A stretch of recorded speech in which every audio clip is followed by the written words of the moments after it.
Hi everyone, welcome to LLK number 17. That is Knit with Laura and Lola. I am Lauren Elkin. I am a knitwear designer who lives in upstate New York in the Finger Lakes region, and I am joined by my alter ego Lola, who is way more fun than me, and she'll try to keep things a little spicy and fun for you while I tell you all the serious stuff. If you are new to my YouTube channel, please feel free to subscribe below. If you want to sign up for email updates from me, that is the best way to keep up with everything I'm up to. I try to be pretty good about sending out emails when I'm up to new things. I have a ton to tell you about today. I almost didn't shoot this log this week because so much has been going on and I really need to catch up on a few things, but I managed to bang some stuff out and I decided to just jump outside and not really do the like put on makeup, get dressed up thing. I am wearing what I've been wearing all day. It was 90 degrees here today. I was not wearing this shawl, and I did throw this on for the log, and I will nod to this later. This design is Claris, and it's from my first class with Craftsy. So some of you are going to get that nod right away and know I'll be talking about that in a little while. So that said, first of all, thank you so much for your love and support last week. I took last week off doing a log because I had some kind of minor, not so minor surgery that went really well. My doctor was not a liar, and he said I'd be up and at 'em in a week, and I am up and at 'em in a week. And I had a nice week last week knitting on my deck. It was only in the 70s, and I was able to kind of like fall asleep. I got a little sunburn at one point, nodding out on my deck. He did not believe in any pain medication outside of ibuprofen and Tylenol. So there was one day where I was kind of cursing him and wishing I had chosen another doctor, but I actually think that that really helped with my success healing. So if you ever have a doctor that suggests bringing that up, go for it. It worked really well for me. But thank you so much for your support. I am fine, back to it. I even got a COVID test before I went into the hospital, so I know I'm COVID free, so that's kind of cool. Let's see what else I have to tell you. On Sunday, I released Love Fest, which is the second kit in the N Club, which is a club that I open signups for in the fall of every year. It's like bigger projects, lots of learning. We have a private community that we have together. Signups for next year's club will open in September again. And if you want to see pictures of Love Fest, just pop over to Ravelry, or I'll put a link below for you for that. But I'm excited about everybody's feedback. I was able to get more yarn for people who want to make it larger. I had a great email with the Leading Men guys today, and they are able to get more yarn for us, which is awesome. I love when I get a yes. I just didn't want to say yes until I knew it was a yes. Next up, well, sensitive topic. Some of you might have seen on Friday or over the weekend that Bluprint is being closed by NBC. And some of you know what's going on. Some of you have no idea what's going on. So I want to give you a little bit of background about that and a little bit of feelings from me about it. The upshot is I have no idea what's going on, and they don't either. So I started working with Bluprint when it was called Craftsy 10 years ago. I have, I believe, 8 classes with them, many kits with them that I've done. They've done knit-alongs with my patterns. They've been a huge supporter of my work over the years. I would not be in the situation that I'm in right now professionally if it wasn't for my relationship with Bluprint. So I feel really lucky to have had them. In about 2 years ago, Craftsy was bought by NBC and renamed Bluprint. And there was a big shift that a lot of people did not enjoy when that happened. I was skeptical because a few things changed that I didn't love as much, but in the end they really proved to me that they could still be a really valuable learning platform, and that's what I loved them for. And so I continued to work with them up until this February. I just literally shot a class with them.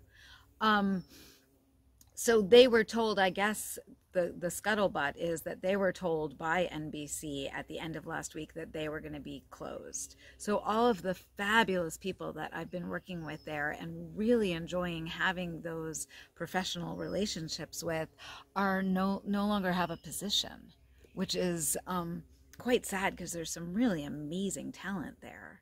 And I feel so much for everybody who's working there. They all really don't have a plan yet for closing. They say that it's going to happen in the coming months. A letter was released later in the weekend by the CEO that stated that they are working on a way for people to be able to download their classes, the classes that you have bought from them, that you have forever, that you will be able to download those onto your like computer or other drive.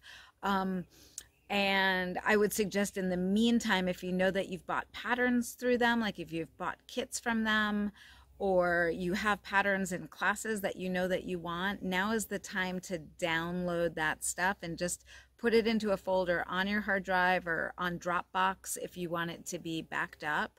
I promise that the moment I know what's going on, I will share with you guys how you can get your classes. I feel really responsible because I told you that this was this great, amazing, awesome online learning environment. And I know I wasn't lying. I know it was those things. But it turns out when a corporation says forever and you own something forever, forever means the life of that company, not your life. And that was totally in the terms of use and service, but I'll admit I'm not the best at reading things like that. And it sounds like a lot of you didn't read those either, potentially. So that's kind of, without me throwing anybody under the bus, I've been through every stage of grief twice since Friday about this. And it will be a big hit for me financially. They're one of my legs of my income. The income legs are slowly fading with this COVID nonsense. First travel, now Craftsy, or Bluprint. I'm not sure. Here's me. If you guys want me to just like have some thoughts, I'm not sure that this had to do with COVID. I think that this might be a bigger picture decision by NBC and what makes sense for them. But again, I have no idea. So I could have theories till the cows come home. I could be right. I could be wrong. It just kind of sucks. And I am working on thinking about other ways to teach online where I maintain control of my content, so that if I put a class up on something like Teachable or another platform, if that company went down, I would be able to put it up somewhere else and you all would be able to get it up somewhere else if you bought it from me. I think the lesson I'm learning is to maintain more and more control over what I make. I do maintain the copyright on the intellectual property for those classes, so I could basically refilm those classes, but I can't take what I filmed with them because they produce that and then post it somewhere else. That's never going to be an option. So I understand, unless we get some amazing email that I don't know is coming down the pike. That's the Bluprint nonsense. You could feel free to ask questions. There's a thread in my Ravelry group where people are talking about it a bit. There is a thread in my group on Facebook. I have a group on Facebook that's Knit with Laura. You can feel free to ask questions there. Sorry, it's the buggy hour, so if I'm scratching, it's because a bug flew into my face. Let's move on from that. Next up, knitting. So Pacificus DK Knit Along is, you're supposed to have your Pacifici done by May 31st, which is, I believe, this weekend. It's coming right up. There are a lot of them finished. They are looking gorgeous. Everybody chose a great size for their bodies. They look really lovely. Last weekend for the N Club, when we did the reveal of Love Fest, we had an incredibly fun Zoom with a lot of people, and I basically spoke to the whole group. I showed a video, I showed the pattern, we talked about things a bit in the chat box, and then I broke everybody up into groups, into like these little chat rooms. I think they're called breakout rooms, and everybody hung out with each other for a while, and then we all came back together again. And I think that that would be really fun to do with everybody who has finished Pacificus by Sunday. So if you finish your Pacificus by May 31st at midnight, I'll call it Pacific time, not even Eastern time, everybody who's finished it by then, I will send you all a link for a Zoom. I haven't set a date for that Zoom yet, but the link that I send you, I'll message you on Ravelry, because that'll be the way I'll get in touch with you. So that might be a little motivation to crank out the rest of your Pacificus this week, right? I wanted to do something special because it's a commitment to finish a sweater that quickly, and I really appreciate you guys playing along, and I want to honor that. So that's my little Pacificus idea. Get those babies done. I'm just looking down on the floor because my Post-it note fell. I'm going to go grab that and my drink at the same time because I'm thirsty. All that Bluprint talk took it out of me. Knitting. So you guys know I've been working on this pocket tunic thing for the last few weeks. I just got the pattern for the base tunic with the pockets, the bulky one. It's right here. No, I actually didn't even bring it out with me. Back from the tech editor, I have a few more questions from her, and then I'm going to write up the baby tunic pattern. You guys saw my friend had a doll that I borrowed to try the first tunic on. This is actually the second one that I knit. It is in Spun Right Round in her DK weight yarn. It is so much fun. I love it. The baby version does not have little pockets on the side because the side panels are so small. But I'm going to put up a testing call for this whole project really soon in my Ravelry group. And when I do that, I will post that on Instagram and Facebook. So if you're somebody who's never tested for me before and wants to test, it's really fun to have new testers. It's a fun process to do together. We're going to be testing the baby sweater, the toddler sweater, the sport weight sweater, the crop sport weight sweater, the bulky sweater. There's like 6 different patterns in this whole collection. So if that's interesting to you, keep an eye in those places and you will hear about it pretty soon. I think maybe by the end of this week, maybe a little later, not totally sure. I am also working on, I just got more yarn for Bless Your Heart kits, and I got them in 6 or 7 different colors. I couldn't decide, and so I got a bunch of different colors to try. And I'm casting on for a shawl version of that sweater in my favorite green color, because I realized for all the green sweaters I'm knitting, and I do not have any really green shawls or scarves, and green really, if I come in really close, green really makes my eyes pop. You can see that. Whoa! So I'm knitting myself a green one. I'm working on a shawl concept. This is what it looks like when I'm working on something. I thought it would be fun to share the design process. I write notes, I scribble things, I write in numbers, and this looks nothing like what you're going to end up with when you have it, right? It's fun to show you guys this stuff. So I'm just working on that. I cast that on today, and I'm hoping to get that rolling. I am also, when I don't have time to think, working on a Felix cardigan by my friend Amy from Savory Knitting. And this is with yarn I got from Iona Yarn Company in Scotland when I was in Scotland last year.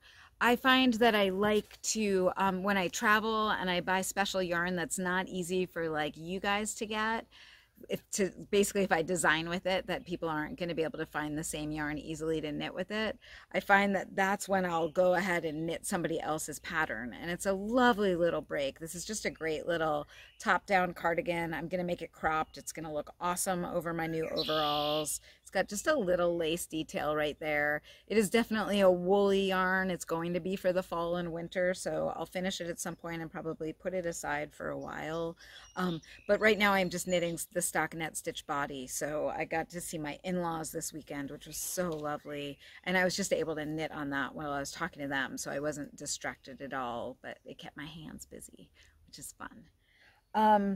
What else am I knitting? Let's see. I got the tunics. I got the savory card. Oh, the Lola's Choice project is done. That is with testers. And I am also thinking about a mystery knit along for fall. So that is the other thing, that just some swatches are on my needles right now. I'm playing around with concepts, and it has been a long time since there's been a mystery knit along, and I think it's time. So I'm thinking on that. It is probably not going to have beads. What do you think of that? No beads. Mystery knit along, no beads. Crazy talk. I'm looking here to tell you last few things. Food-wise, I didn't do a ton of cooking last week because I was healing and people were feeding me, which was awesome. I did make violet syrup with Bella, and I put the recipe into my Instagram stories, but basically what we did was pick a cupful of violets out in our lawn. They grow in our lawn like wildflower, they're wildflowers growing wildfire in the spring. And we picked about a cup, and then I steeped them in a cup of water overnight. I poured some not quite totally boiling water over them, let them sit overnight, and then strained them like 12 or 14 hours later, and took that like infusion, and I added a cup of sugar to it on the stove and heated it up to melt the sugar, and it made this absolutely lovely floral. Oh, I forgot the trick part. Before you add it to the sugar and after you've strained it, you add the juice from half a lemon, and it goes from being blue to being this like amazing purpley pink color. And that video you can see in my Instagram stories. I saved like the whole little thing for you on my Instagram page. Those were so fun to do and really easy. And then you basically heat it up with some sugar to melt the sugar down, and it becomes a simple syrup. And people were asking me what you can do with it. I've just been drinking it in seltzer, and it's lovely. I add a little more lemon to it. You could add grapefruit, lemon, lime, whatever kind of brightening citrus.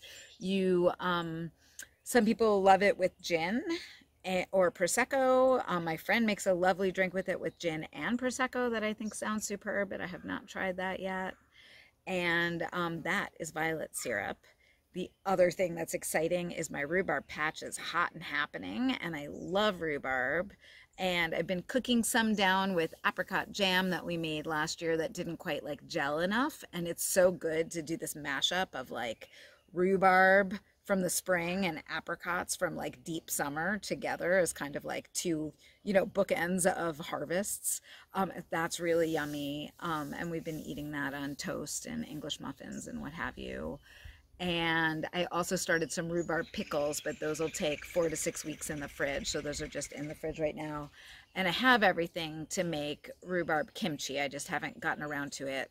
I've never made kimchi before, and I don't know why. The instructions are kind of scaring me a tiny bit, but I'm sure I will figure it out because I do love a new challenge. Our asparagus patch, that some of you might have seen my picture yesterday, is going hog wild. A bunch of people on Facebook gave me awesome recommendations for recipes to make with asparagus. I love asparagus.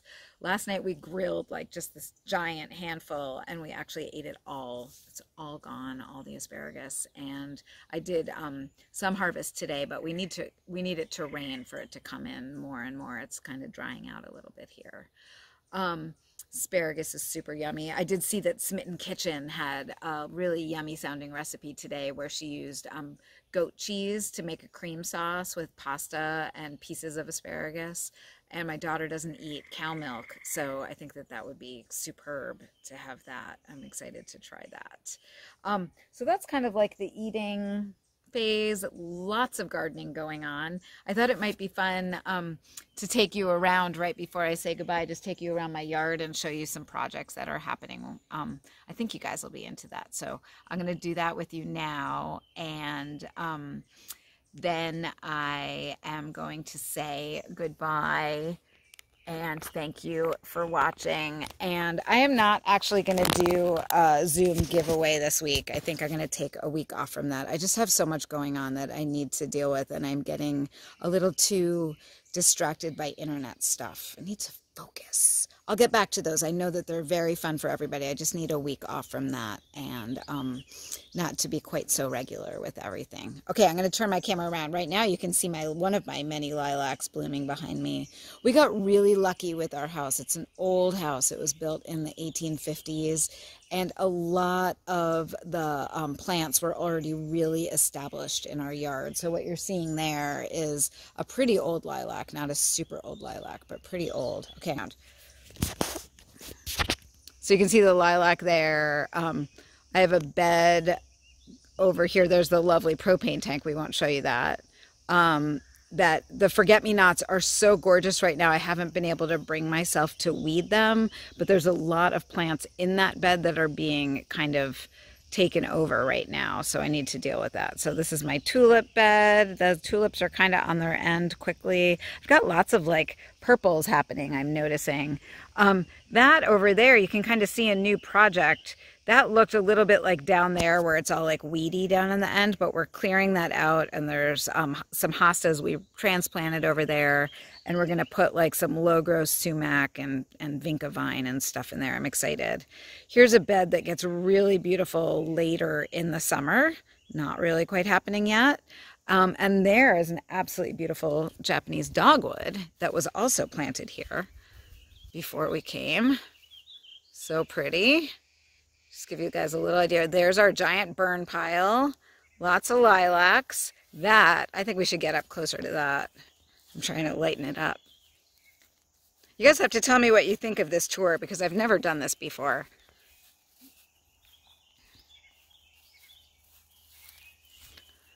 This is my absolutely gorgeous cherry. It's actually a crabapple tree, sorry. So pretty. And I don't know if you can hear it, but there's bees all over it. So it's just like alive and humming. And then this is a darker lilac that we're kind of working on right now. Our lilacs got really leggy. So we're working on them. And then the other thing we're doing as I walk back up towards the back of the house is painting the house. So that is in process right now. It's going to look really good when it's done. I'm so excited. And this bed right here is kind of half done. I'm kind of waiting till the painting is finished before I finish it up, but there's a lot going on in that bed as well. So that just gives you a little sneak into my backyard where I spend a lot of time and around and get my finger out of the way. And thank you guys so much for watching. Remember to subscribe if you want to hear when other logs come up. And ask questions if you have any. It is not hard to find me if you have any questions, okay? Happy knitting.